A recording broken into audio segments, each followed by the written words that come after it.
artinya kata. Jadi kalimat yang saya sebutkan itu dalam konteks bahasa Arab yaitu kata. Sementara kalau kalimat dalam bahasa Indonesia saya menyebutnya dengan jumlah ya, supaya Anda bisa memahami. Sebab ini kalimat antara bahasa Arab dengan bahasa Indonesia berbeda ya. Jadi supaya tidak rancu Anda memahami apa yang saya ucapkan, apa yang saya jelaskan, saya memberikan batasan dulu. Kalau saya mengucapkan kalimat, itu artinya konteksnya bahasa Arab, artinya kata. Kalau saya ingin mendapatkan makna kalimat dalam bahasa Indonesia, diksi yang saya pakai adalah jumlah, ya, jumlah gitu ya. Nah sini kita berbagai memahami jumlah mufidah itu dalam bahasa seperti apa. Nah kalimat di dalam bahasa Arab itu adalah ya kalimat yang akan terbagi menjadi tiga. Ya, jadi kalimat itu dalam bahasa Arab terbagi tiga, ya kan, isim, fiil, dan harfun. Ya, isim, fiil, dan harfun. Jadi kalau kita lihat isim itu kalimat, fiil itu kalimat, harfun itu juga kalimat, gitu kan? Jadi kalau isim nama orang itu kalimat, gitu kan? Fiil begitu juga, fiil itu kalimat, harfun. Gitu. Nah dari tiga macam kalimat ini, inilah akan membentuk yang disebut dengan jumlah mufidah. Ya, jumlah mufidah itu pasti terdiri dari tidak lepas dari tiga unsur ini, tiga unsur bagian kalimat ini. Ya, nanti polanya ada masing-masing. Nah, jumlah mufidah yang terus ini nanti terbagi dua, jumlah ismiyah dengan jumlah fi'liyah. Ya, jumlah ismiyah kalau dalam bahasa Indonesia itu kan tidak ada jumlah fi'liyah ya. Selalu dimulai dengan jumlah ismiyah. Ya, dalam bahasa Indonesia jumlah ismiyah. Tidak ada jumlah fi'liyah. Kita tidak bisa mengatakan minum ayah kopi. Gitu. Pasti ayah minum kopi kan begitu. Jadi isim itu yang jumlah.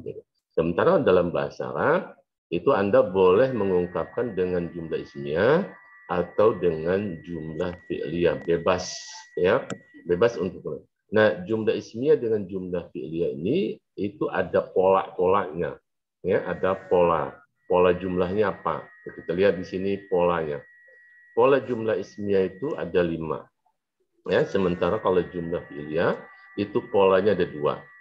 Ya. Nah, pola yang pertama itu gabungan antara isim dengan isim. Jadi di sini kan isim itu kan bagian dari kalimat. Jadi pola yang pertama isim plus isim, gitu kan? Kemudian pola yang kedua isim plus harfun plus isim. Ya, kita lihat masih terkait di antara tiga unsur tadi. Kemudian yang ketiga polanya isim plus isim plus isim. Jadi isim semua nih. Kemudian pola yang keempat, isim plus harf fi'il plus isim. Kemudian pola yang kelima, isim plus isim plus isim. Nah ini ada 3 dan 5 ini polanya sama, namun ada perbedaan ya, nanti beda. 1 dan 4, pola 1 sampai 4, inilah yang kita pelajari di Nahwu 1. Sementara pola yang kelima, isim plus isim ini nanti Anda mempelajarinya di Nahwu 2. Tapi nanti saya kasih contoh seperti apa dari pola-pola ini. Ya. Nah, pola-pola inilah yang saya mengharapkan Anda tanamkan di pikiran Anda, di otak Anda. Jadi, ketika Anda ingin berbicara atau menulis, itu pola strukturnya ini yang tertanam di otak Anda. Ya, ini adalah jumlah inti. Ya, artinya kalimat-kalimat inti nih di isim ini kalimat inti, isim ini kalimat inti, semua isim kalimat inti yang tidak boleh dihilangkan. Ya, dan tidak boleh harus muncul, ya. Jadi kalimat isim yang di akhir kalimat harfun itu harus muncul, ya, sehingga jumlah ismiyahnya itu mufidah, disebut dengan mufidah. Jadi mufidah itu sempurna. Sempurna apa? Maknanya jelas, gitu kan? Maknanya jelas. Nah, sementara kalau jumlah fi'liyah itu ada 2 pola. Pola fi'il plus isim, kemudian pola fi'il plus isim plus isim. Ya, Anda bisa lihat di sini. Kenapa jumlah itu disebut jumlah ismiyah? Anda lihat di sini. Karena diawali dengan isim. Semuanya isim dari pola 1 sampai pola 5 itu diawali dengan isim. Makanya dinamakan jumlah ismiyah. Sementara jumlah fi'liyah itu karena diawali dengan fi'il. Ya, diawali dengan fi'il, makanya jumlah fi'liyah. Jadi dinamakan jumlah itu fi'liyah karena dimulai dengan fi'il, dinamakan jumlah ismiyah karena dimulai dengan isim. Ya, isim. Sampai sini ada yang ingin bertanya? Penjelasan saya jelas atau kecepatan bagaimana? Halo? Ada yang ingin bertanya tidak? Sampai sini? Ini adalah materi dasar ya. Saya ingin Anda dasar ini kuat. Jadi di otak Anda itu kuat. Kuat dalam pengertian ini loh, struktur Arab itu seperti ini loh. Ya, yang harus Anda tanam di pikiran Anda. Jadi nanti struktur ini yang harus Anda tanam di pikiran Anda yang selalu muncul ketika berhadapan dengan bahasa Arab. Abaikan, Anda harus meninggalkan struktur Indonesia. Ya, struktur Anda akan hilangkan ketika berhadapan dengan bahasa Arab, gitu kan? Jadi kalau struktur Arab yang Anda munculkan di pikiran Anda ketika Anda berbicara, ketika Anda menulis, gitu kan? Ketika Anda membaca, menyimak segala macam, nanti Anda bisa memahaminya dengan jelas. Tulisan Anda bisa dipahami oleh orang Anda, orang lain yang membacanya. Pembicaraan Anda juga bisa dipahami langsung oleh penelitian. Jadi ikuti aja struktur ini. Anda ingin menggunakan apa? Oh, pola yang pertama boleh. Menggunakan pola yang kedua, pola yang ketiga, empat, segala macam. Mau campur aduk di dalam pembicaraan, boleh, nggak apa-apa. Justru itu bagus.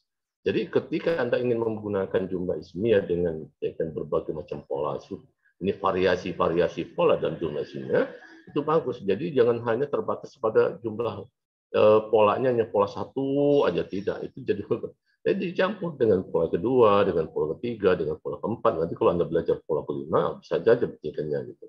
Begitu juga dengan jumlah iya-nya. Ya, benar paham ya? Ada yang bertanya tidak? Sudah ya, petikannya. Nah, sebelum nanti ini pola-pola ini saya akan kasih contohnya. Tapi sebelum mengerti kita pahami dulu ini kalimat yang dari bagian dari kalimat ini, yaitu isim, fiil, huruf, ya kita pelajari dulu petikannya.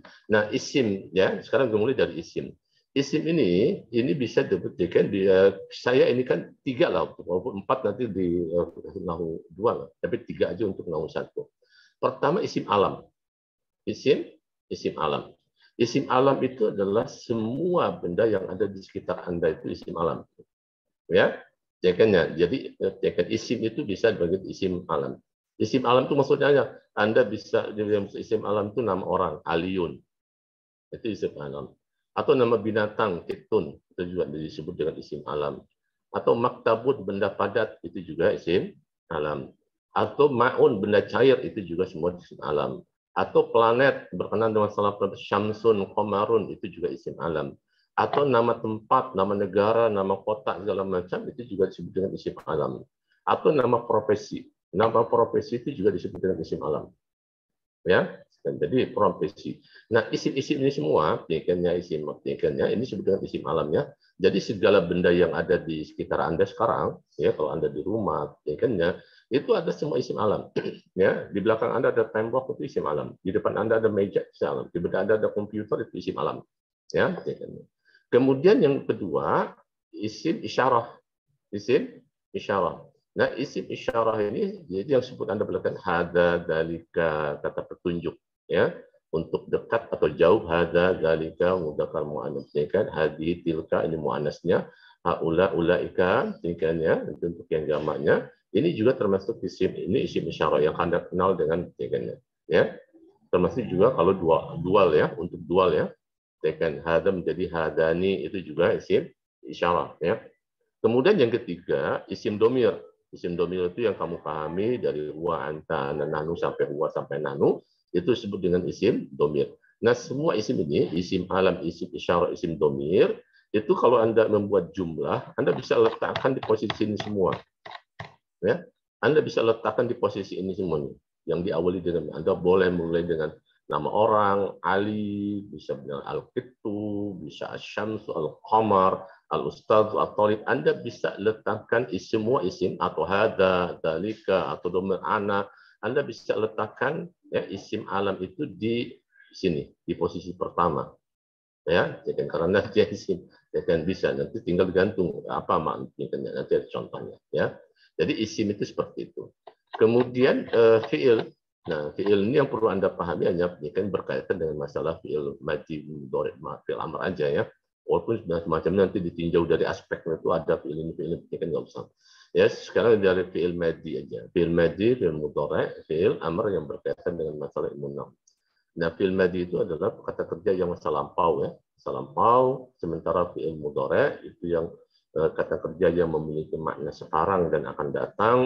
Kemudian fi'il amr. Fi'il amr ini artinya kata kerja perintah yang waktunya dimulai ketika perintah itu diturunkan. Jadi ketika kita uktub, setelah ucapan uktub itulah waktu dimulainya sebuah perintah. Nah, gitu ya. Sementara kalau fi'il madhi masa lampau, fi'il mudhari sekarang dan akan datang. Jadi ketika katakan yadhhabu thalibu itu bisa pengertiannya sekarang, sedang, belum lagi, bisa juga akan datang. Tergantung konteksnya nanti seperti apa, gitu ya. Itu fi'il. Kemudian yang ketiga, harfun. Nah, yang pertama kalau harus pahami adalah pendidikan harfun itu dari sisi jumlah hurufnya ya. Jumlah hurufnya itu ada yang satu huruf seperti kayak bi dengan li, ya, ba dengan lam, ini satu huruf. Ada juga huruf yang dua huruf ya. Min, an, lam, lan, la, hal, ini adalah dua huruf. Kemudian ada yang tiga huruf, ala dengan ila. Ala itu tiga huruf, ila juga tiga huruf ya. Ain, lam, ya, hamzah, lam, ya itu tiga huruf. Tapi yang perlu Anda pahami bukan jumlah hurufnya, nggak ada masalah di sini. Tapi yang harus Anda pahami di dalam huruf ini adalah ada huruf yang bisa masuk ke isim dan fiil. Jadi dua-duanya bisa dibacakan, ya. Jadi seperti misalnya at-talib itu isim, yadhhab isim. Nah itu bisa dimasuki oleh lam, ya. Jadi lit-talibi, liyadhhaba, gitu kan? Itu bisa masuk ke fiil bisa, ke isim bisa. Begitu juga seperti kayak hal, gitu kan? Hal at-talib, halit talib najihun. Jadi hal yadhhabut talib. Jadi hal ini bisa masuk ke isim, bisa masuk ke fiil. Ya, itu yang harus paham. Nanti dengan perjalanan waktu Anda tahu mana huruf-huruf yang masuk ke isim dan fiil, cekannya ya, cekan. Dan mana kemudian yang kedua, ada huruf yang bisa masuknya hanya ke isim saja. Tidak bisa ke fiil. Misalnya min, ya. Min ini termasuk bagian dari harfu jar. Jadi ada al-fasl, ini al-fasl isim. Jadi Anda bisa menggunakan pakai minal fasl. Ya. Tetapi min ini tidak boleh masuk ke fiil. Min yadhhab nggak bisa. Ya, itu salah nanti, gitu kan? Min yadhhab. Itu artinya apa? Huruf min ya atau an nanti itu hanya bisa masuk ke isim saja, tidak bisa masuk ke fiil. Kemudian yang kedua kebalikannya, ada huruf yang hanya bisa masuk ke fiil saja, tidak bisa masuk ke isim. Seperti misalnya kayak lam, lan, gitu kan? Nah, yadhhab itu fiil, ya, dia diberikan lam yadhhab, ya. Lam ini tidak bisa masuk ke diberikan ad-dirasah. Ad-dirasah itu isim, ya. Dirasah itu isim, makanya nggak bisa. Lam dirasah nggak bisa. Ya, jadi kalau Anda bikin lam dirasah, jadi kan harus tahu. Jadi kadang-kadang ada orang kakak kelas itu ada yang belum paham ya, ketika dia menulis dia maksudnya dia belum belajar, gitu kan? Dia belum belajar, lam belajar dia pakai lam belum, kemudian tapi belajarnya itu dia menggunakan isim, bentuk isim, ya lam dirasa, gitu kan? Nggak bisa masuk lam dirasa. Kalau mau pakai lam, dirasanya harus dijadikan fiil dulu, gitu kan? Dijadikan fiil, gitu kan? Misalnya lam yadrus menjadi lam yadrus baru benar, gitu kan? Kalau lam dirasa begitu juga, ya. Jadi inilah yang harus Anda pahami. Jadi ada huruf-huruf yang bisa masuk ke isim dan fiil sekaligus, dua-duanya bisa. Kemudian ada juga huruf yang hanya bisa masuk ke isim, tidak bisa ke fiil. Kemudian juga ada huruf yang bisa masuk ke fiil, tapi tidak bisa masuk ke isim. Ini Anda harus kenal. Nanti kalau berkenaan masalah lam-lan, ini nanti berkaitan dengan masalah jumlah manfiyah, jumlah negatif. Ya, nanti akan kita pelajari, nanti akan tahu bagaimana maksudnya. Ya, nah inilah jadi kalimat bagian kalimat itu isim fiil yang membentuk jumlah tadi itu. Jadi Anda sudah kenal ya, Anda kenal. Jadi ada isim, ada fiil dan haruf. Adapun ciri-ciri isim dengan fiil itu seperti apa? Ya, kalau isim itu cirinya itu bisa dimasuki alif lam. Jadi alif lam. Jadi kalau tekan bisa masuk lam itu pasti isim. Ya. Kemudian yang kedua itu bisa dibaca tanwin. Bisa dibaca tanwin. Ya, kitabun, bun. Gitu kan? Oh, berarti kitab itu isim. Madrasatun, tun, berarti isim. Atau pakai alif lam tadi, al madrasatu, oh berarti al madrasatu berarti dia isim. Gitu kan? Itu tanda yang umum, yang banyak.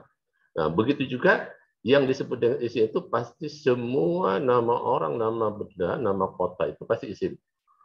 Walaupun tidak bisa dimasuki alif lam dan tanwin ya. Contohnya seperti kayak Makkah. Makkah. Makkah itu tidak bisa dimasuki alif lam, al-Makkah. Gitu kan? Dan juga tidak bisa dibaca tanwin, Makkatun, tidak. Gitu kan? Dia dibaca Makkatu tanpa alif lam, tanpa dibaca tanwin.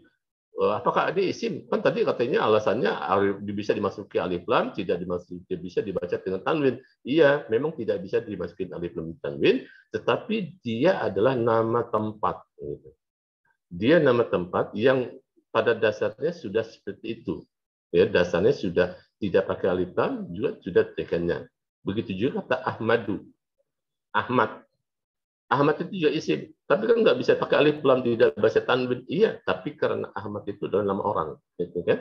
Ahmad itu adalah nama orang, gitu kan? Jadi dia isim juga, ya isim juga sekalipun kata Ahmad itu tidak bisa dimasuki dengan alif lam al-Ahmad atau tidak bisa dibaca tanwin Ahmadun, nggak bisa, gitu ya? Ya, ketika kenapa dia isim? Tetap dia isim karena dia nama orang, gitu kan? Nama orang dia menjadi isim, nama tempat kan dia isim. Nah itu salah satu pendidikannya. Begitu juga kalau isim isim itu juga kalau dia seperti kayak nama orang ya, karena nama orang otomatis kan bisa dipanggil, kan gitu. Ya Muhammad, gitu kan. Jadi kalau bisa sesuatu yang bisa dipanggil itu pasti nama orang, gitu kan. Itu pasti isim, gitu kan. Ya memungkinkannya begitu ya, nanti itu tanda yang cukup populer, itu yang paling dominan. Kemudian fiil. Nah, bagaimana kita melihat fiil? Nah, melihat fiil itu pertama, fiil itu bisa dimasuki yang disebut dengan huruf mudharaah. Huruf mudharaah itu anita, ya seperti pendidikannya, itu yang disebut dengan pendidikannya.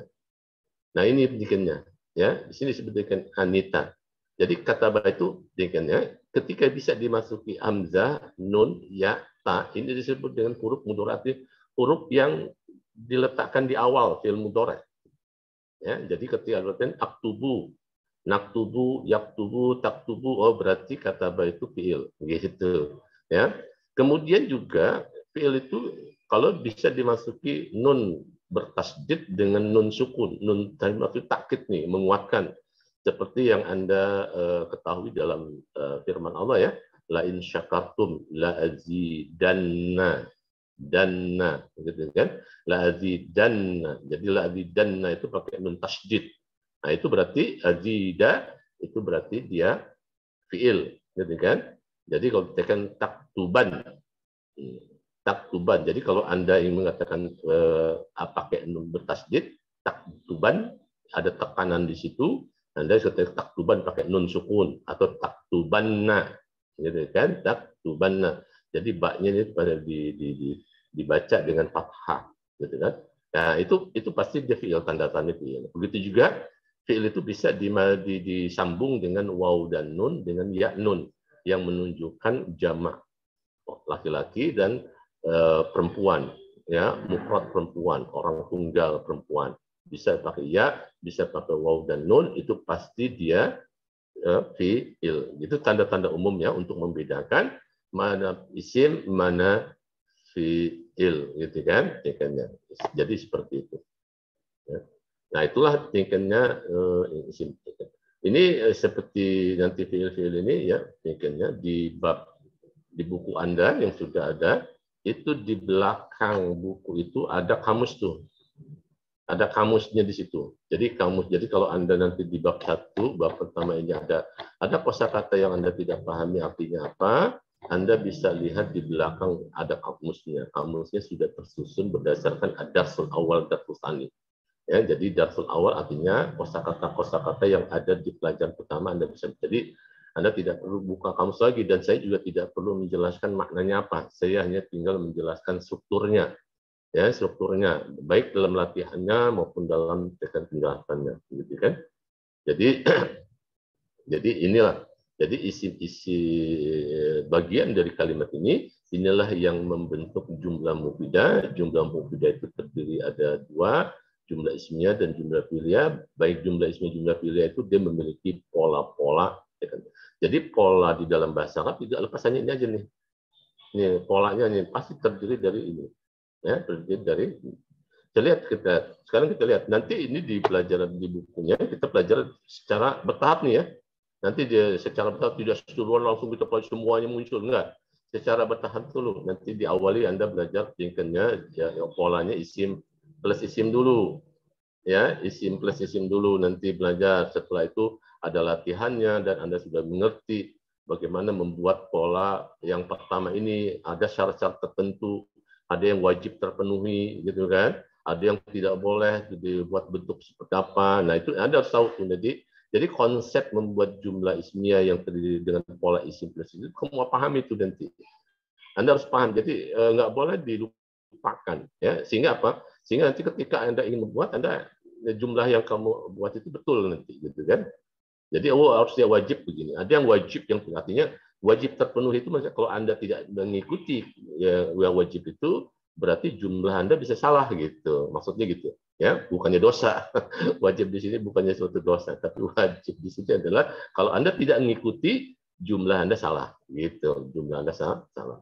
Begitu juga jumlah fi'liyah. Jumlah fi'liyah itu juga ada yang wajib dan ada yang persesuaian antara fi'il dan isim. Begitu juga ini persesuaian antara isim fi'ilnya itu. Jadi ini nanti secara bertahap. Jadi tahap jumlah isimnya dulu, fi'liyah dulu, pola isim pertama, kemudian baru nanti berikutnya Anda belajar pola jumlah fi'liyah. Kalau jumlah fi'liyah ini secara keseluruhan. Kenapa? Ya kan jumlah fi'liyah secara keseluruhan karena ini hanya bedanya di fi'il. Kalau pola yang pertama itu menunjukkan fiilnya itu tidak membutuhkan objek, gitu aja. Ya, tidak membutuhkan objek. Sementara kalau yang pola kedua itu adalah fiil yang membutuhkan objek, gitu kan. Ya itu aja pentingnya gitu. Dua, kata kerja itu kan ada yang membutuhkan objek, ada yang tidak membutuhkan objek dan ada tidak. Nanti ada istilahnya masing-masing. Ya. Nah, jadi ya sekitar itulah. Kemudian nanti setelah itu Anda belajar pola yang kedua. Nah, pola yang kedua ini nanti adanya di bab huruf jar, ya. Jadi ketika kita masuk bab huruf jar, nanti baru kita mempelajari pola yang kedua, isim harfun plus isim. Kemudian pola yang ketiga ini nanti ketika masuk ke pelajaran zorof, baru muncul pola yang ketiga. Kemudian pola yang keempat nanti ketika kita belajar domir, ya. Ketika kita belajar domir, baru mulai pola yang keempat, ya. Jadi secara bertahap. Nggak serta-merta semua langsung muncul, tidak. Ya, intinya secara bertahap supaya Anda mau matang dengan pola-pola jumlah ini. Nah, sementara kalau jumlah yang pola yang kelima ini tidak ada di buku Nahu 1, tapi nanti Anda dapatkan di Nahu 2 ya. Di semester berikutnya Anda belajar Nahu 2, Anda akan dapatkan dengan pola yang ini, yang kelima, isim plus isim plus isim. Ya. Kita lihat contohnya sekarang. Contoh dari masing-masing pola ini. Ya. Nah, pola yang pertama Anda lihat di sini, isim plus isim. Kita tambahkan isim yang ke-1, isim yang kedua, tingkennya. Ini tingkennya gitu kan. Seperti misalnya at-talibu najihun. At-talibu itu isim, najihun juga isim. Nah, gitu kan. At-talibu najihun. Hadza kitabun. Hadza isim, kitab isim. Gitu. Jadi hanya dua kalimat aja. Ya, dua kalimat. Anta mahirun. Jadi anta mahirun, anta isim, mahirun juga isim. Nah, inilah yang disebut dengan pola yang simpel ya. Jadi pola simpel di sini Anda harus paham nanti bagaimana kriterianya dalam pola yang pertama yang simpel di sini. Nah, itu yang harus Anda pahami nanti. Ya, jadi jangan dianggap remeh juga, mudah begitu, tidak. Jadi kan ya, nanti ada kriteria yang Anda harus tahu bahwa wajibnya di mana, gitu kan? Yang persesuaiannya ada di mana, gitu kan? Jadi itu yang harus Anda ingat dan hafal. Jadi ketika berhadapan dengan bahasa Arab, konsep jumlah ismiyah yang dengan pola isim plus isim inilah yang Anda tanamkan, kan, sehingga nanti setiap Anda ingin membuat dengan pola dua ini Anda akan bisa memahami, bisa dengan menulis dengan betul. Kemudian pola yang kedua, isim plus harfun plus isim, seperti misalnya al-kitabu alal maktabi. Al-kitab bin isim ala harfun al-maktab isim. Ini kan? Itu isim pola yang diberikan. Al-ummu fil ghurfati. Al-ummu isim fi harfun al-ghurfah isim. Ya, jadi ini udah kalimat sempurna. Ini udah kalimat sempurna ya. Kemudian ana fil jami'ati. ana isim fi haqqun al-jami'ah isim. Ya udah kan. Jadi ini contoh dari jumlah dari pola yang kedua yang kemudian isim harfun plus isim. Kemudian pola yang ketiga, isim plus isim plus isim. Ya. Al-abu amamal baiti. Al-abu isim amama isim al-bait isim. Gitu kan? Jadi semua isim semua nih. Dan ini udah kali jumlah mufidah ya. Ini udah jumlah mufidah. Al-istima'u ba'dal maghribi. Al-istima' isim ba'da isim al-maghrib isim. Kemudian al-bustanu wara'al madrasati, al-bustan isim, wara'a isim, al-madrasah juga isim. Jadi dia ini mengikuti pola yang ketiga. Jadi pola yang ketiga, isim yang kedua ini adalah yang ini tadi amama ya. Amama yang disebut nanti zorof, keterangan waktu. Keterangan tempat dan keterangan waktu. Amama wara'a itu tempat, ba'da itu waktu. Ya, ini pola yang ketiga. Kemudian pola yang keempat, isim plus fiil plus isim. Ya, jadi isimnya setelah fiil ini itu sebenarnya nanti kedudukan sebagai fa'ilnya. Seperti misalnya at-talibu yajlisu.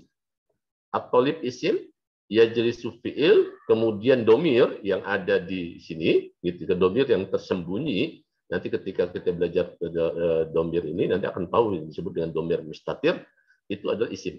Gitu ya, domir mustatir itu is, jadi polanya adalah fiil plus isim.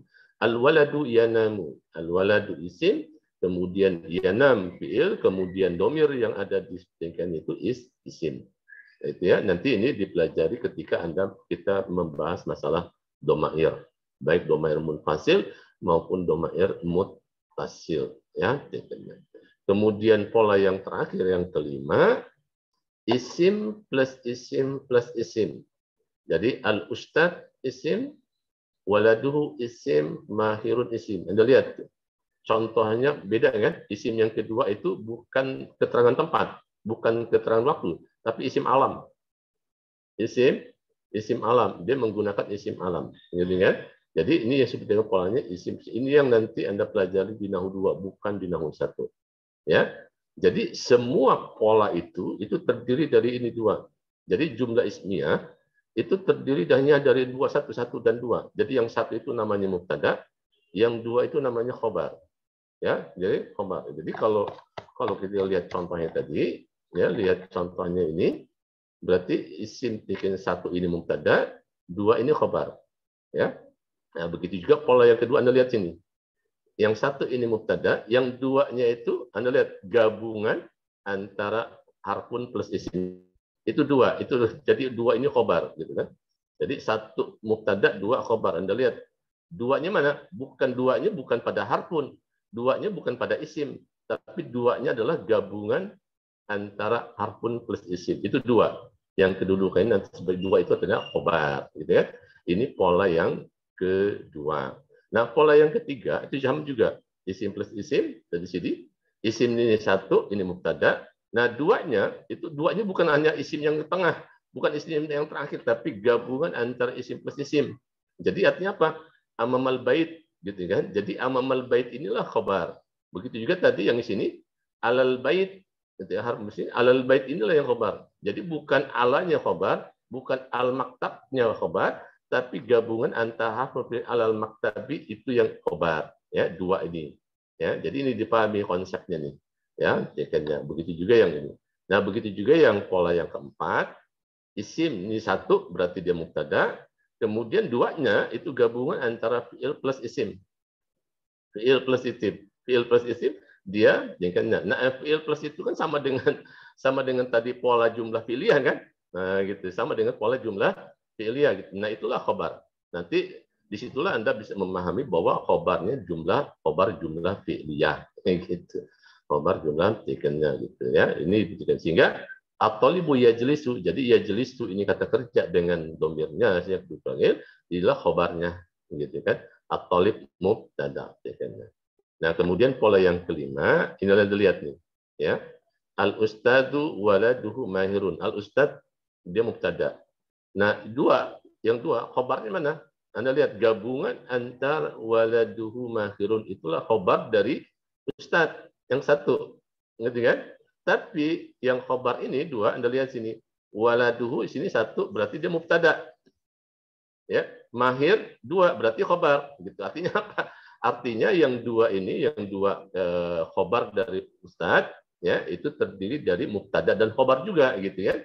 Terdiri dari mubtada dan khobar juga. Itu nanti akan disebut dengan bahwa khobarnya jumlah ismiyah, gitu kan.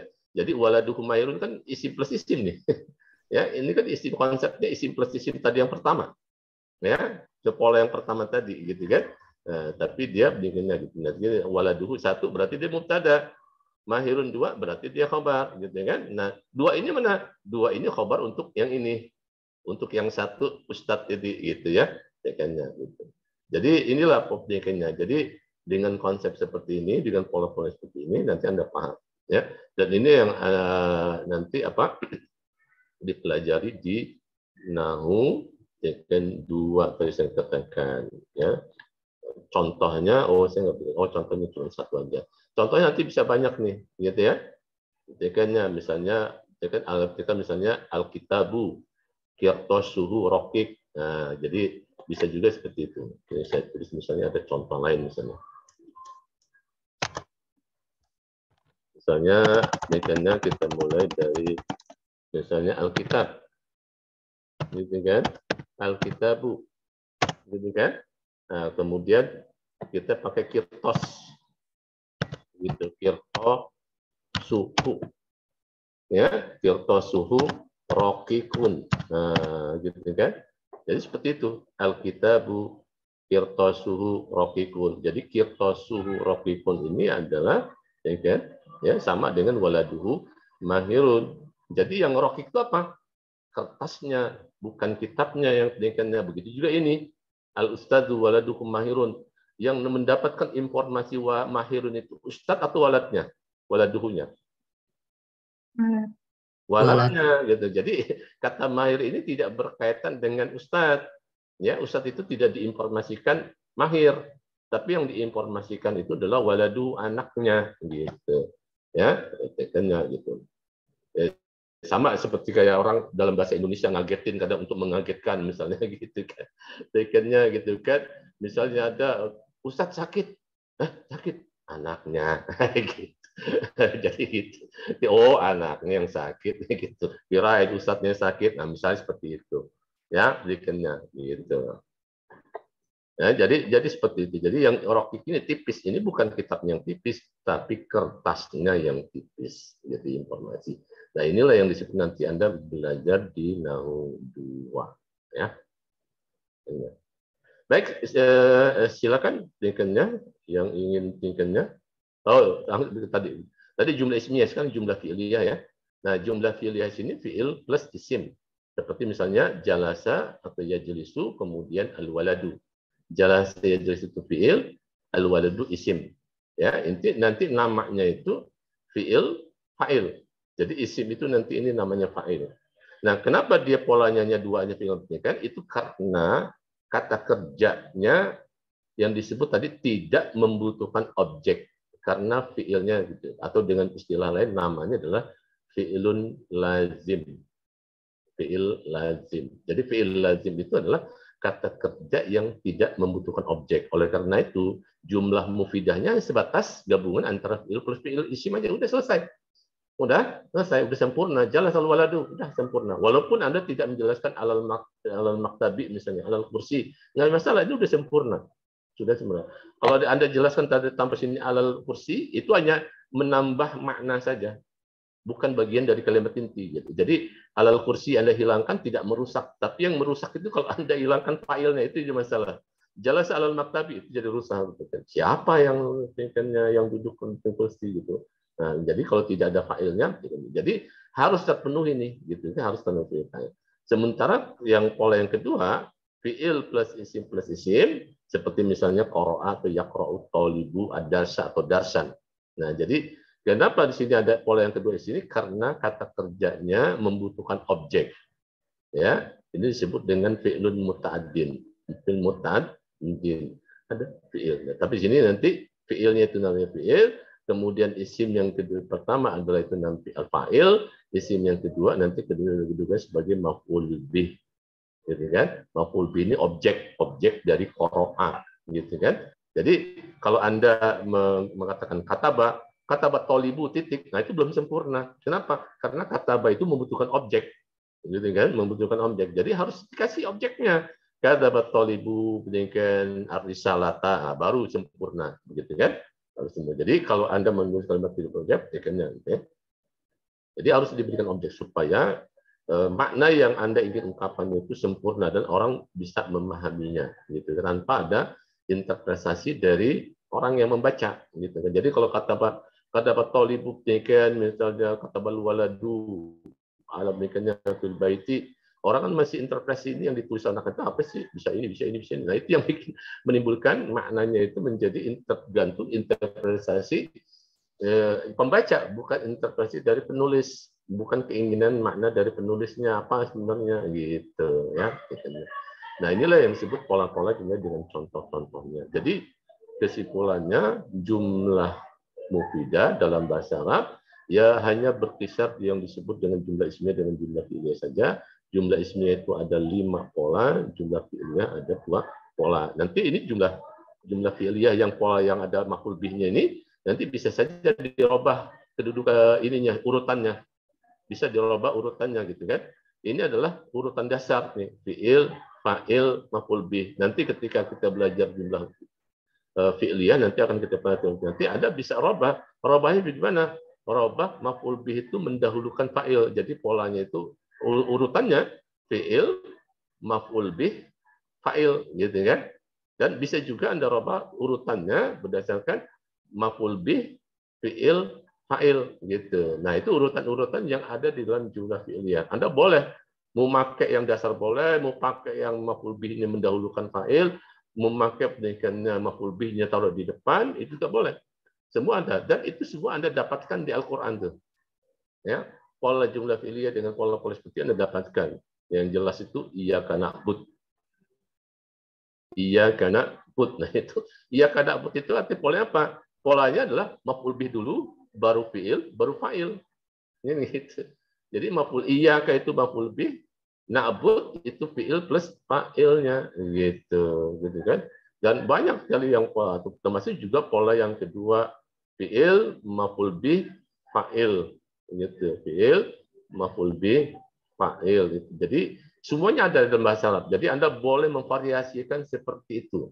Ya, memvariasikan mana-mana seperti itu jumlah, sehingga struktur yang Anda buat itu benar-benar bervariasi, ya. Inilah ya penjelasan dari jumlah mufidah. Baik, silakan kalau ada yang ingin bertanya dari pemahaman jumlah ini.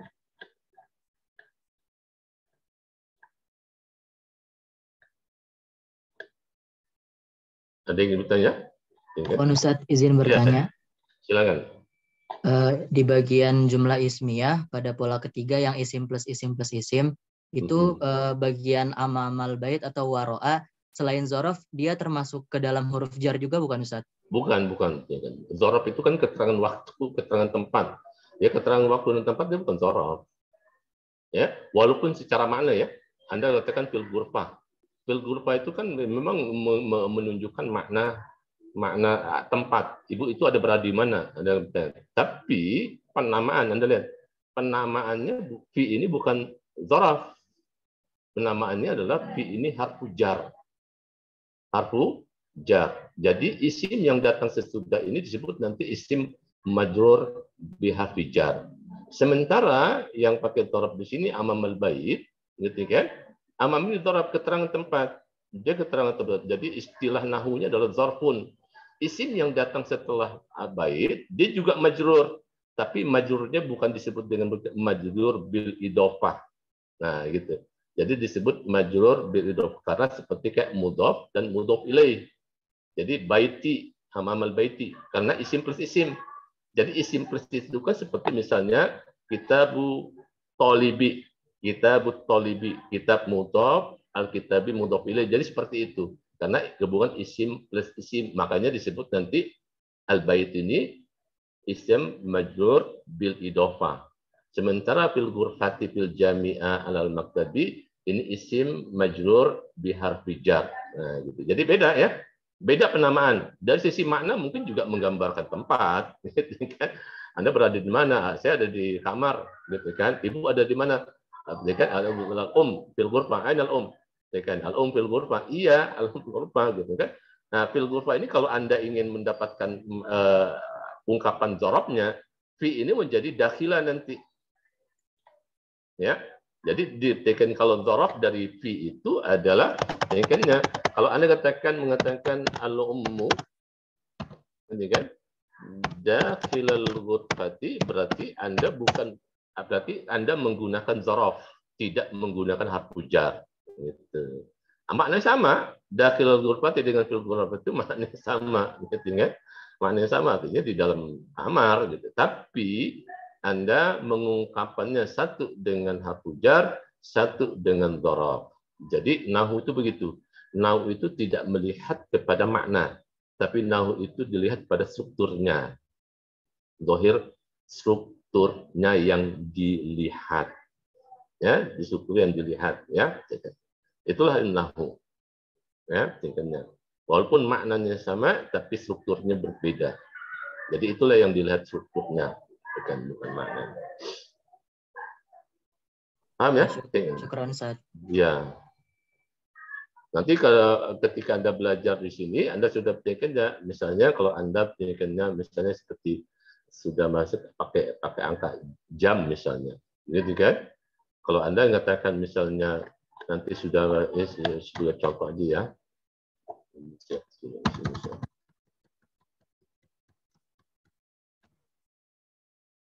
Misalnya kalau Anda sudah masuk ke sini nih pakai ini, gitu kan?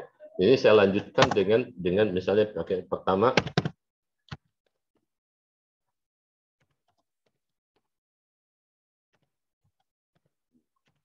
Kalau Anda membaca al-waladu yanamu as-sa'ata, ini dibaca nanti as-sa'ata karena fi'ilnya al-asyirata, berarti as-sa'ata al-asyirah Anda buat dalam struktur al-waladu yanamu as-sa'ata al-asyirah, sa'ata menjadi dzaraf.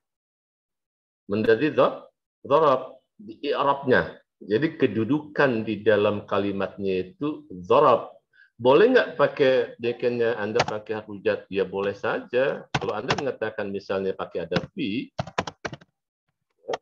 sa'atil asyirah, boleh betul. Tapi sa'a asyirah bukan dzaraf lagi i'rabnya. Sa'atil asyirah bukan dzaraf lagi. Ini adalah i'rabnya apa? Isim majrur bi harfi jar fi. Nah, gitu ya. Dua-duanya boleh Anda ungkapkan begini. Dua-duanya Anda boleh pakai asa'atil asyirah betul, Fisa'atil asyirati juga betul. Cuman strukturnya satu Anda menggunakan dzaraf, satu Anda menggunakan isim harfu jar. Walaupun maknanya sama. Namanya sama, menjelaskan waktu.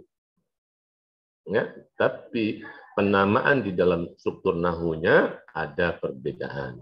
Ya, itulah yang disebut di dalam nahu itu bahwa yang dilihat itu adalah kedudukan di dalam jumlah itu sebagai apa. Nah, itu walaupun maknanya sama, tapi diletakkan sebagai ini, diletakkan sebagai ini, gitu.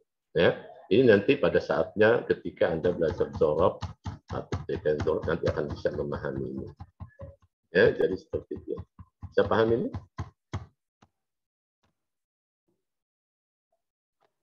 Baik, yang lain yang ingin bertanya silakan. Kalau ada yang ingin bertanya.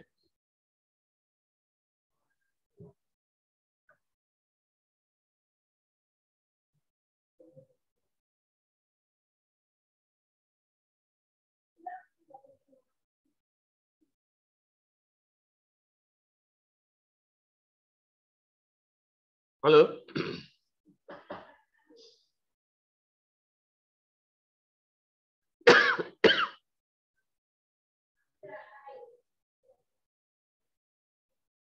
Gimana? Ya, sudah jelas? Ya. Jadi nanti di buku itu ada contoh-contoh, ada latihan-latihannya ya, di buku itu. Ya.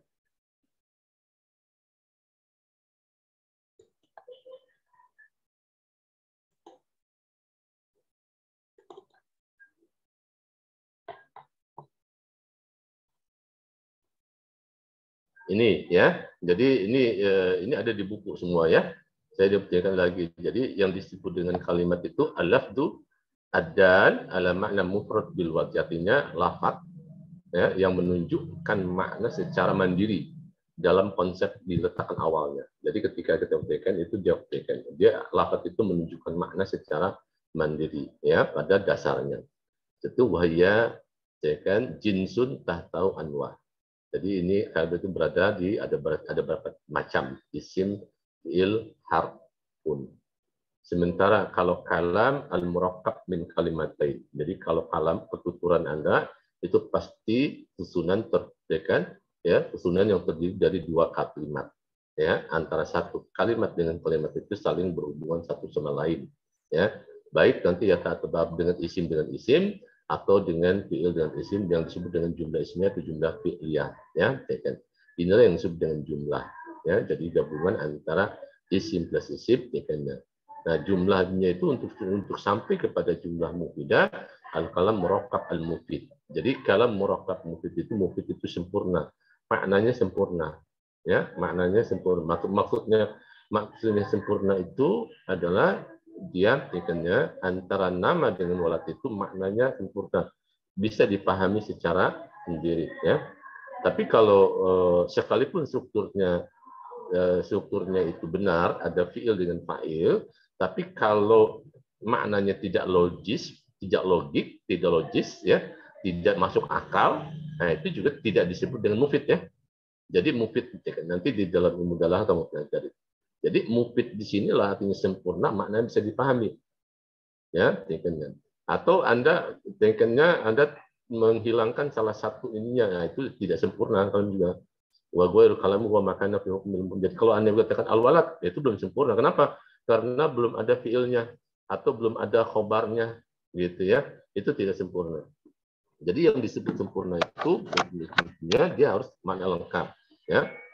Kalau makna lengkap misalnya gini, misalnya nama al-jidaru ya, saya ganti dengan nama al-jidaru. Nama itu fiil, jidaru fa'il, tapi maknanya logik nggak? Ya? Nama al-jidaru. Logik nggak? Enggak. Tidak. Nah, tidak itu, ketika tidak, itu tidak disebut dengan mufid.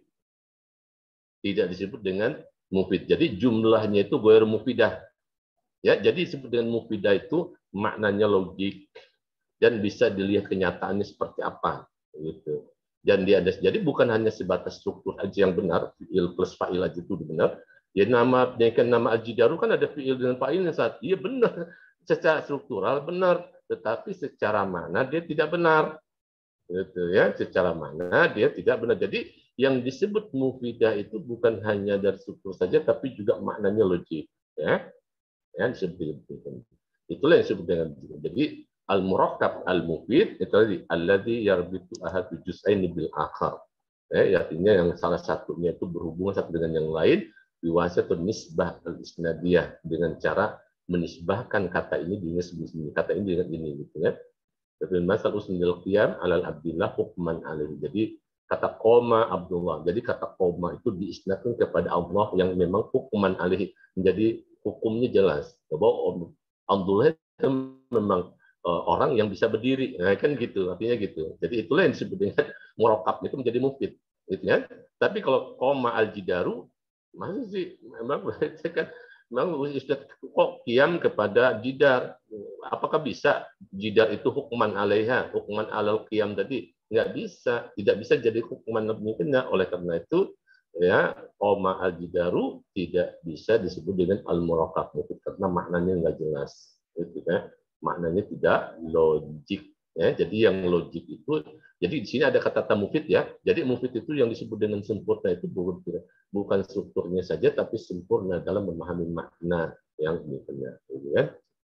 Jadi ini artinya apa? Artinya di dalam struktur bahasa Arab itu juga ada logika yang disebut dengan logika bahasa, gitu kan? Ada logika. Jadi nggak boleh lepas juga dari logika bahasanya, ya. Dari logika bahasa tidak boleh lepas. Sekalipun intinya kita struktur, tapi juga tidak boleh lepas dari pikirnya, ya.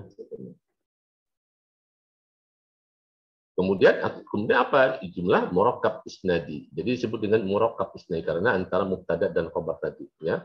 Apa ada faidatan wa yahsun sukut alaiha. Jadi ketika dikatakan qamal waladu kemudian kita sukut, yahsun sukut, diam disertai, berarti sempurna dia. Itu berarti jumlah mufidah, gitu kan? Sudah kalau misalnya al-walad diam, nah itu belum sempurna. Jadi kalau al-waladun naimun diam, itu berarti sempurna, gitu kan? Jadi ini ada jumlah itu ada nau'ani ismiyah dan fi'liyah.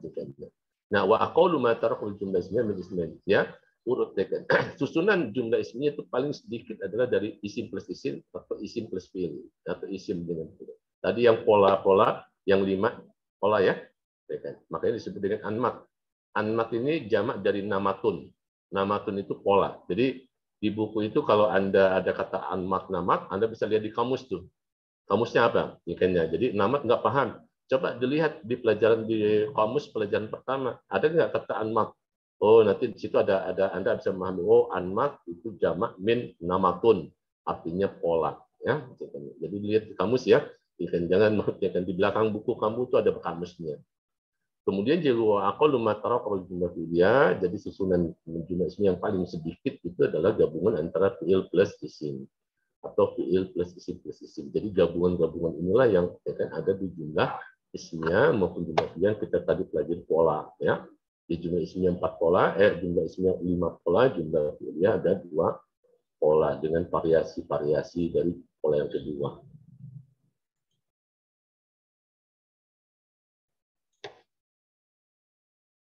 Nah, ini contohnya ya. Ini contoh dari anmat jumlah fi'liyah tadi, isim plus isim, atau libu mahirun, al isim plus harfun plus isim, atau libu fil fasli, al isim isim isim, atau libu amamal fasli, isim fi'il abdikan, atau libu yajlisu, isim isim isim, atau libu abu humaridun, atau libu abu humaridun. Jadi ini yang tadi yang saya katakan tadi, atau libu abu humaridun, ini yang kami nanti pelajari di Nahu 2.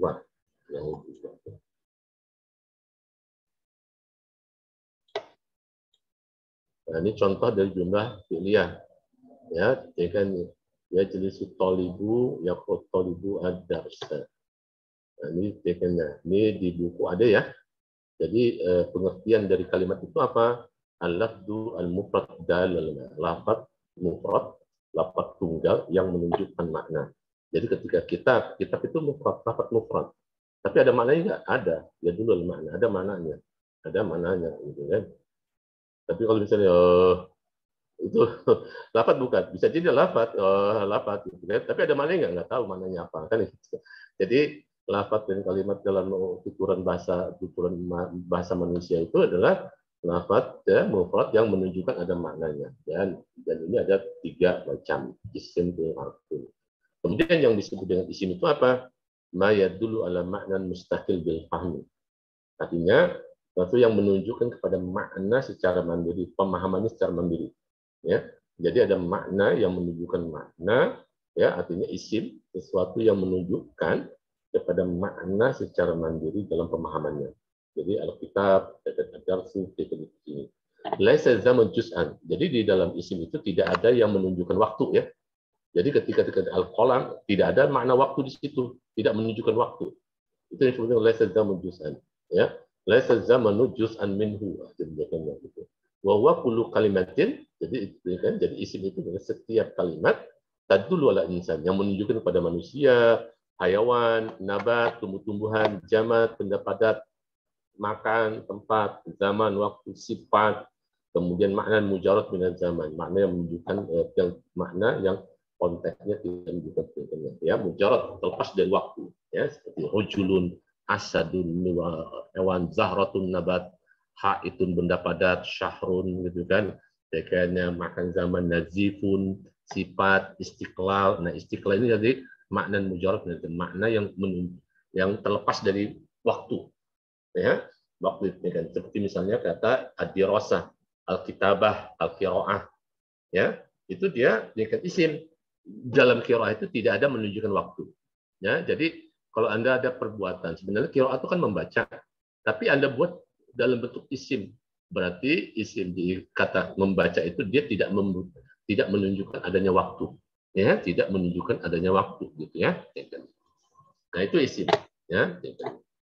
Nah, tanda-tanda isim ini, ya tamayyuzul isim dari fi'il harf, kan bedanya isim dari fi'il dan harf itu tadi di sini. Nah, di sini tingkatnya yumkin tanwin, bisa dibaca tanwin, rajulun kitabun. Bisa dimasuki alif lam, alkitab musyajarah. Bisa juga dimasukin huruf nida, ini berkaitan dengan orang ya. Panggilan pasti yang bisa yang dipanggil itu pasti orang, gitu kan. Nah, tadi juga saya jelaskan tingkatnya dia bagian dari yang nama tempat, nama orang, ya. Nama walaupun tidak dimasuki di alif lam, tidak dimasuki dengan tanwin, dia juga isim. Begitu juga bisa dimasuki huruf jar. Jadi alamin tadi yang katakan kan ada huruf-huruf yang hanya bisa masuk ke isim, tidak bisa masuk ke fiil. Nah, berarti huruf-huruf itu berarti setelah huruf itu pasti isim, gitu ya. Itu yang disebut nanti huruf jar, seperti itu. Ya, menjadikannya ya huruf-huruf yang bisa masuk ke isim, ya, atau juga gabungan antara ya, isim plus isim, ya. Kemudian juga yang disebut dengan isnad, artinya Alkitabul Mufid, kitab dengan mufid itu dia kitab diisnad dengan mufid, kita isnad. Begitu juga ini kata kerja fahim tu, ya, tu-nya ini isim. Kalau fahimanya fiil, di sini tu-nya tinggalnya. Kenapa tu-nya? Karena dia bikinnya dia domir, ya, domir yang menunjukkan dia pada. Jadi usnidat paham kepada tu, makanya disebutkan masuk dalam isim. Ya, karena unitu ini juga sama tu, unita, unitu, ya, itu tanda-tanda isim. Kemudian kalau fiil, nah sini kalau fiil itu pemahamannya mayat dulu alamat dan mustaqil. Jadi fiil itu adalah sesuatu yang menunjukkan pada makna secara mandiri dan pemahamannya. Jadi ketika kataba, ya udah dia secara pikirnya ya secara mandiri dia, kata jalasa itu ada maknanya, ya ada maknanya itu. Wa zaman jusminu. Nah, di dalam fiil itu ada keterangan waktunya. Jadi ketika dikatakan kataba berarti waktunya adalah masa lampau. Ketika dikatakan yaktubu berarti zamannya adalah zaman, waktunya adalah masa akan datang atau masa sekarang, gitu kan. Makanya situ ai ya dulu ala khudusi syai'in fi zamanil khas. Artinya fiil itu menunjukkan kejadian sesuatu pada waktu tertentu. Gitu kan? Jadi kata hadasa, kata jalasa, kata kataba itu menunjukkan menunjukkan ya kejadian tertentu di zaman khas dalam waktu tertentu. Jadi kata tolibu darsa, berarti kata tertentu menunjukkan waktu, menunjukkan kejadian yang dilakukan oleh tolib pada zaman tertentu, yaitu madi. Gitu kan? Jadi kata apa? Pembagi yajri, contohnya fil mudhari istami, ini fil amar ya. Ini di. Nah, Anda lihat tanda-tanda fiilnya apa? Ya, apa saja yang membedakan fiil dengan dari isim dan huruf? Nah, saya bisa lihat sini.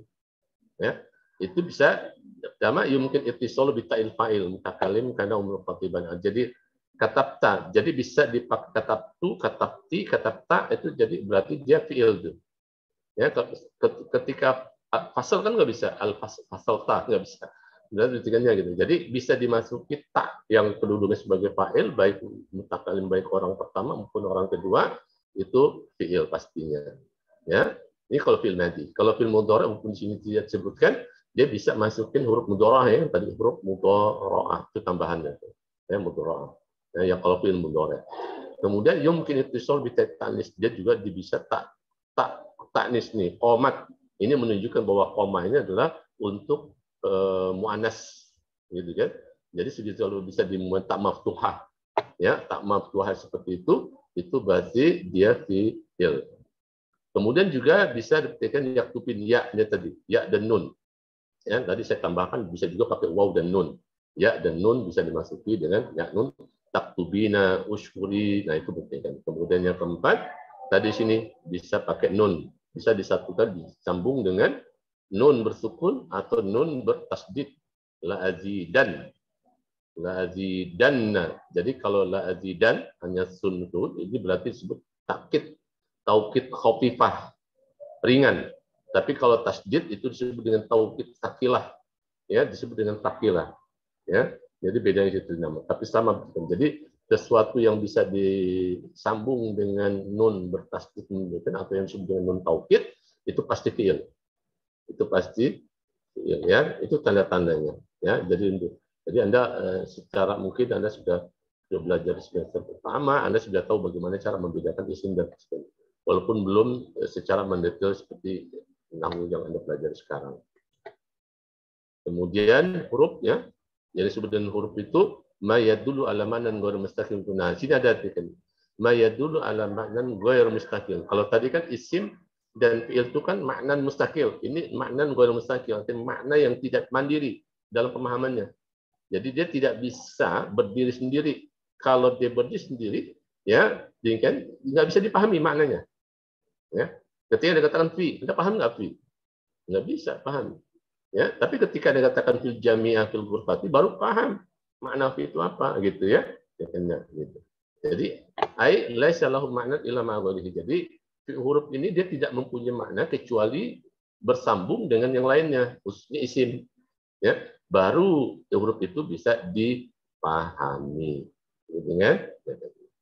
Nah, tanda-tanda huruf itu ya selain tanda-tanda isim dan tanda harfun.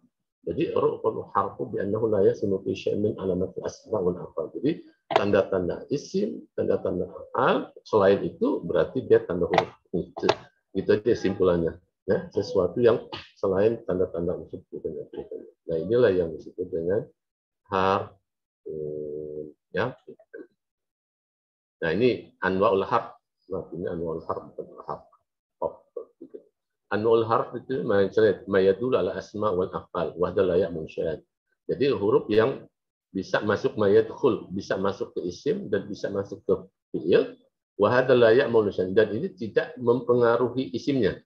Tidak mempengaruhi isimnya. Seperti kayak hal at-talibu mahirun, hal yadhabu talibu. Nah, itu kata hal ini dia tidak mempengaruhi isimnya dan tidak mempengaruhi fi'ilnya. Artinya dia tidak berbuat seperti. Kemudian ya mayahtas bil asma, dan dia hanya khusus masuk ke isim aja. Kayak malfiha, tapi isi huruf ini mempengaruhi isim, gitu kan? Kayak fi misalnya. Nah, ketika pakai fi dikitnya, kalau kamu pakai misalnya pakai fi, ya, ya, maksudnya mempengaruhi itu ya kayak malfiha. Jadi ketika saya sambung dengan misalnya, ya, asli. Nah, kata fasli ini dipengaruhi oleh hurufnya menjadi dibaca li, gitu. Itu maksudnya. Fi itu mempengaruhi fayak malufiha, mempengaruhi isim. Ya, isim dalam apa? Mempengaruhi harokat isim akhirnya, gitu. Ya, begitu juga yang ketiga, mayahtasu bil af'al, yang huruf yang hanya khusus untuk masuk ke fi'il aja. Fayak malufiha. Nah, fayak malufiha itu artinya juga mempengaruhi fi'il. Mempengaruhi fi'il, ya, mempengaruhi fi'il. Seperti misalnya kalau saya lanjutkan dengan kata yadhab, ya, ketika tidak ada lam kan lam yadhabu. Nah, tapi karena ada lamnya, jadi dia menjadi sukun, lam yadhab. Itu artinya apa?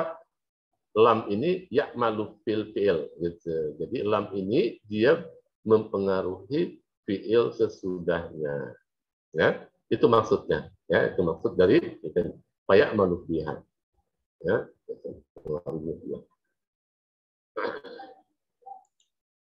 nah, ini jadi kesimpulannya, ya, dari mafhum jumlah mufidah. Jadi jumlah mufidah itu kullu ma tarakkaba min kalimatain. Artinya setiap yang tersusun dari dua kalimat atau lebih. Wa afada maknan taman, dan memiliki makna tekan. Ya, maknanya sempurna, ya, dan maknanya sempurna. Wal kalimat juz'un min jumlah. Kalimat itu bagian dari jumlah, ya. Kemudian tanqasimul jumlah mufidah ila qismain, jumlah ismiyah, jumlah fi'liyah. Jumlah ismiyah itu apa? Wahiyya lati tabda bil isim. Ya, artinya dia yang memulai dengan isim, au bi domir, dengan domir, au bi isyarah, atau dengan isyarah. Jadi al ilmu nurun. Jadi al ilmu itu isim, nahnu mujahidun, nahnu ini domir, ulaika salihun, ulaika ini isyarah. Jadi jumlah ismiyah itu sesuatu yang dimulai dengan isim, atau dimulai dengan domir, atau dimulai dengan isim isyarah. Sementara kalau jumlah fi'liyah, wahiyallah tabda bil fi'il, itu jumlah yang memulai dengan fi'il, baik fi'il madhi maupun fi'il mudhari'. Najahat talibu yaqtulu talibu ad-darsa. Nah, ini kesimpulan dari mafhum jumlah mufidah, ya. selesai pembahasan yang pertama, Anda nanti tinggal baca latihannya ya, latihan-latihannya di dalam buku itu seperti apa. Insya Allah kalau nanti. Jadi kalau Anda bertemu dengan Ustaz Hendra, bisa saja langsung masuk ke menjelaskan latihannya. Ya, pada latihannya kalaupun memang ada penjelasan. Tapi kalau penjelasan itu sempurna, sudah paham, ya, nanti Ustaz Hendra kalau memang seperti Anda bisa menyatakan bahwa kamu sudah paham. Ya, bisa dilanjutkan dari pemahaman. Tapi kalau ada yang belum paham, Anda bisa tanya sekarang. Ya, jangan malu. Kalau mau tanya lagi, ya Anda. Oh ya, ini saya seperti ini.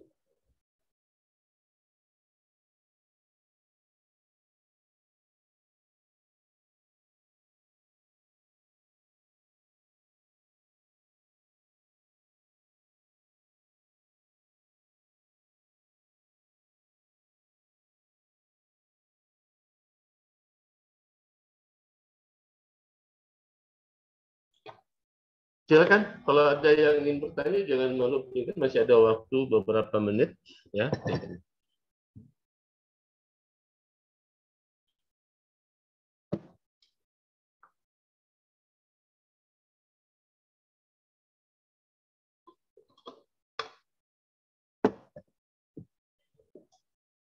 Sebentar.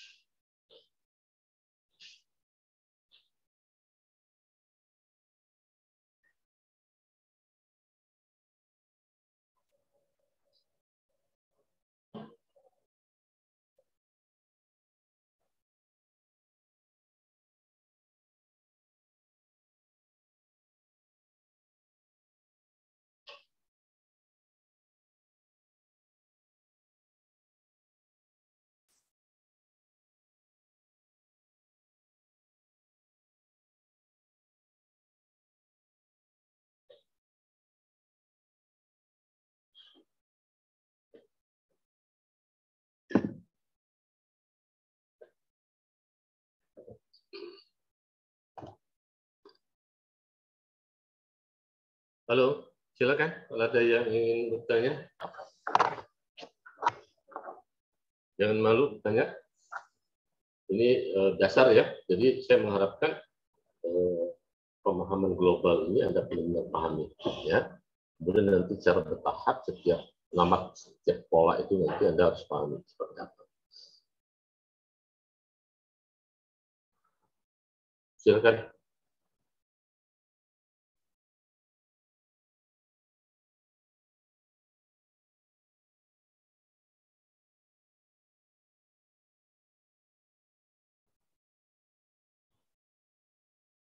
Di buku itu selain ada kamusnya juga ada contoh-contoh ya, contoh-contoh yang berkenaan dengan misal perubahan fiil. Itu nanti konteksnya ketika sudah belajar domir ya. Fiil, fiil madi, fiil mudhari, fiil amr yang dua sampai nahnu dengan berbagai macam contoh kosakatanya yang berbeda-beda. Kemudian juga ada contoh perubahan fiil ketika masuk ke ada lam atau lan. Dan juga ada contoh yang menggunakan takkid, nun taukid, ya, nun taukid tadi yang nun tasdid atau nun sukun. Bagaimana sih nun sukun itu ya, bisa dalam konteks fiil yang mana gitu kan? Kalau fiil untuk mufrad tadi gitu kan, yaktubu menjadi yaktuban.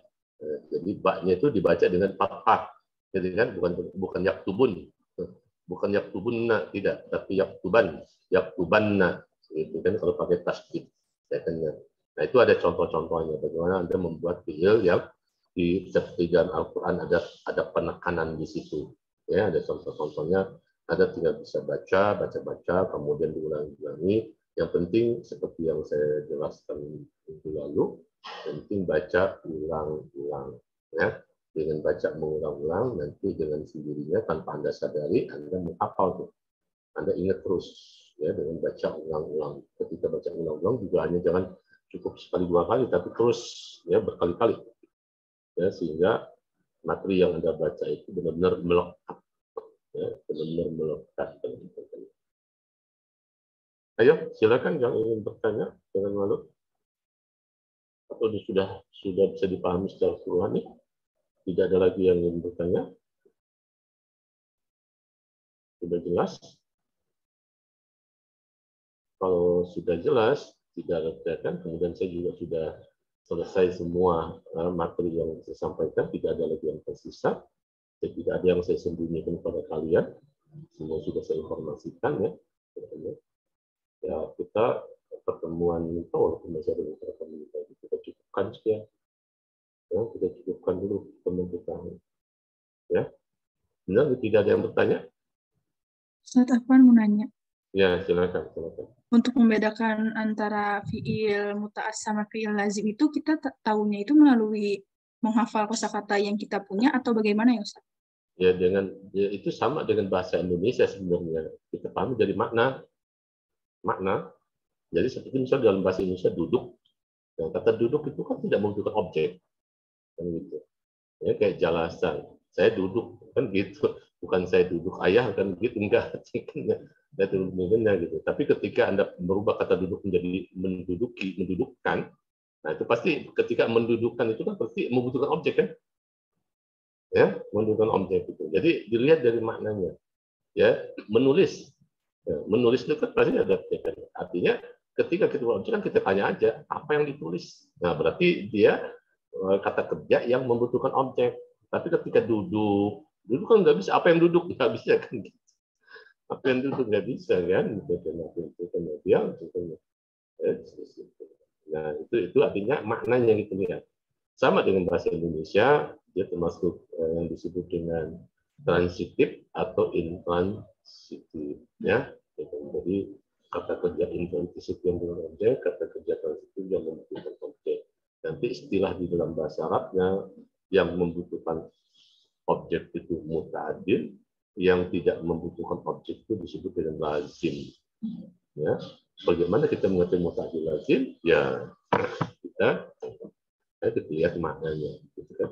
Tetapi itu segi persamaannya ya, segi persamaannya di dalam bahasa Arab dengan bahasa Indonesia.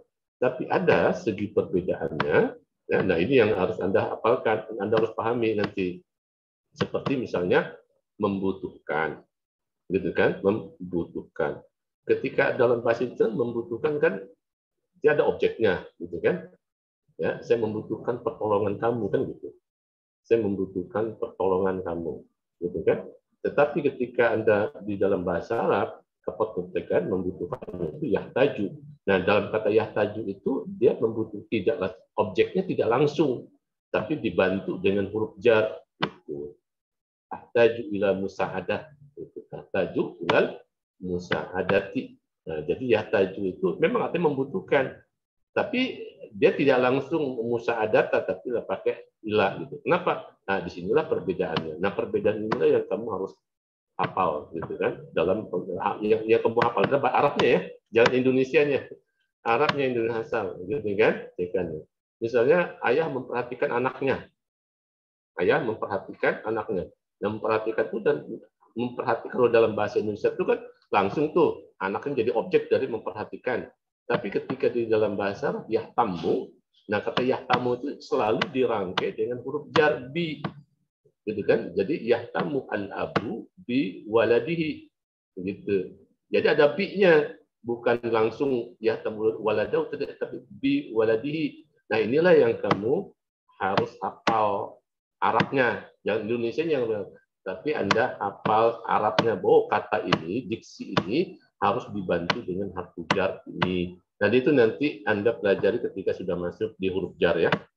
Jadi nanti ada pembahasan huruf jar, nanti dari situlah mana saja kosakata atau fiil-fiil yang harus menggunakan huruf jar yang tidak langsung objeknya dibantu dengan huruf jar ya. Walaupun secara makna bahasa Indonesianya itu mempunyai objek langsung, tapi di dalam bahasa Arab dibantu dengan huruf jar.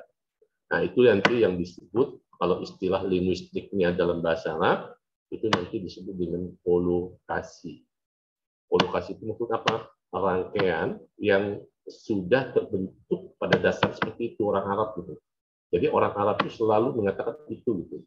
Ya, tidak bisa dirubah, dan huruf jarnya pun juga tidak bisa dirubah dengan huruf jar lain. Itu maksud kolokasi. Ya, seperti misalnya kata yu'minu, kata amana yu'minu. Ya, kalau kita kan percaya, Nah, ini dalam bahasa Indonesia kan pakai kepada, percaya kepada Allah. Nah, kata kepada itu bukan berarti yu'minu ilallah, tidak.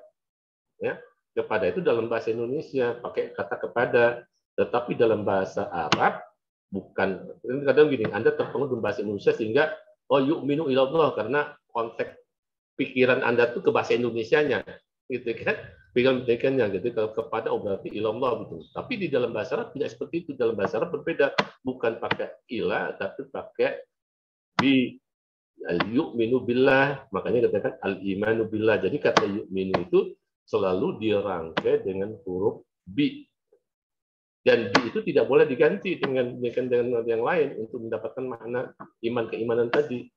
Al-imanu billah, al-imanu bil malaika, al-imanu bil kitab, gitu ya.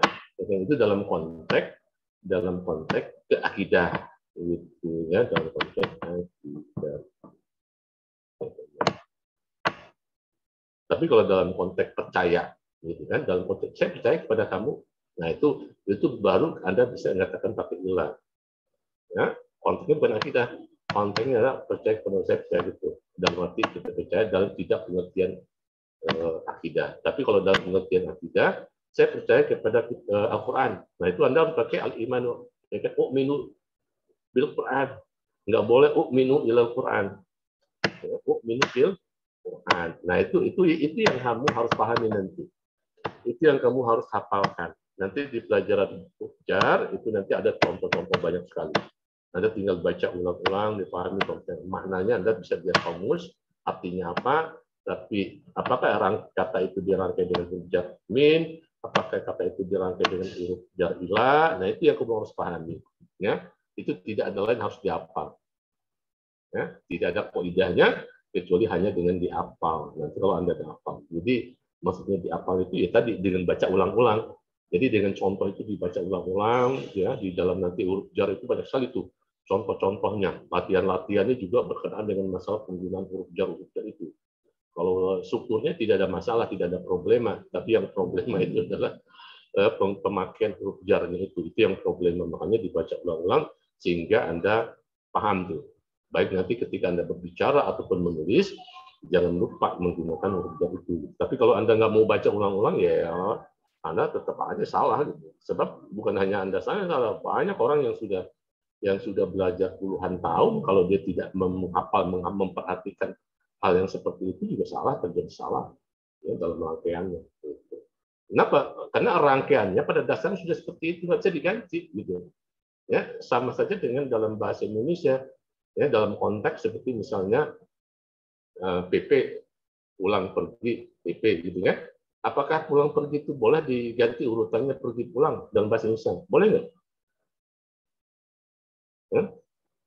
Mbak, Anda beli tiket pergi pulang, bisa mengatakan begitu? Ya? Bisa nggak? Halo? Kayaknya, bisa nggak? Boleh nggak? Wahana, nggak bisa. Tidak bisa. Kenapa? Ya karena rangkaian bahasa Indonesia sudah seperti itu. Selalu disebut dengan pulang dulu, baru pergi. Bukan pergi pulang. Begitu juga dalam bahasa Arab. Dalam bahasa Arab, kalau dalam konteks itu, al-lail wan nahar. Lail wan nahar. Malam dulu disebutin baru siang. Sementara dalam bahasa Indonesia, siang malam. Boleh nggak dalam bahasa Indonesia kita malam siang? Atau dalam bahasa Arab, nahar wan nahar lail. Salah. Ya, itu yang disebut dengan kolokasi, artinya rangkaiannya sudah tetap seperti itu, nggak boleh dirubah urutannya, gitu. Nah itulah yang kamu harus pahami, gitu ya, yang harus dipahami. Artinya apa? Jadi kalau Anda menerjemahkan al-lail wan nahar, jangan diterjemahkan malam dan siang. Anda harus menerjemahkan sesuai dengan struktur Indonesianya, siang dan malam gitu. Ya, ketika Anda misalnya dekannya gitu kan, saya bekerja siang dan malam. Anda nggak boleh dekannya malu bulan dulu dekannya, nahar dulu siang, nahar walail, nggak bisa. Anda harus menyebut dekan malu bulan alail wan nahar. Itu. Ya, karena di dalam bahasa Arab urutannya sudah seperti itu, gitu kan. Nah itu nanti yang Anda harus pahami, diksi seperti itu Itu ya, tapi kalau yang mungkin yang persamaannya nggak ada masalah, ya. Yang persamaannya yang sama-sama tidak ada masalah, kata kerja yang memang langsung membutuhkan objek tanpa ada dibantu dengan verb, tapi yang dibantu dengan huruf jar itu yang problem. Paham ya? Nanti secara bertahap Anda akan tak mengerti nanti ketika sudah masuk ke materi huruf jar, ya, ke pelajaran kalau nggak salah itu masuk ke pelajaran keempat ya.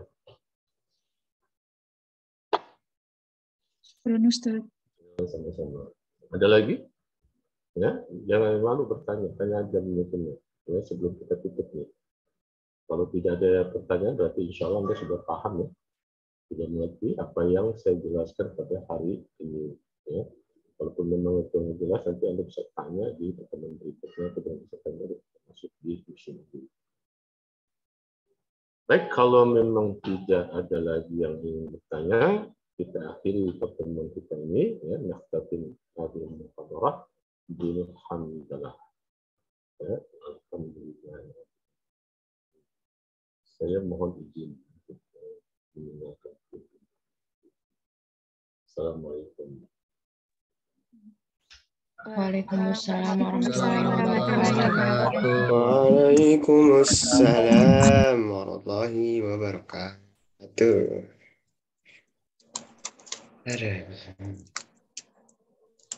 Istimewa habis PPBA ya sore. Ya, PJ.